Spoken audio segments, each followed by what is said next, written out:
क्रियायोग ही खूप सोपी साधना आहे. चेतना आणि श्वास यांचा संबंध म्हणजे क्रियायोग आहे. त्यामुळे आपण जेव्हा श्वासाच्या आधारे आपल्या चेतनेला आपल्या मस्तिष्कापर्यंत घेऊन जातो, त्यात काही मुद्रा आपल्याला मदत करतात आणि पुन्हा मस्तिष्कापर्यंत जाऊन आपण पुन्हा त्याला मूलाधाराच्या जिथे तिची जागा आहे चेतनेची तिथे स्थिर करतो.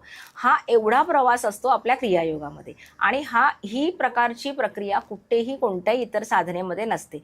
जर का कोणी म्हणत असेल की हे क्रियायोग नाही आणि काही आसन किंवा काही आसन पद्धती किंवा काही जबरदस्ती केलेले प्राणायाम हे क्रियायोग आहे, तर तसं बिलकुल नाही आहे.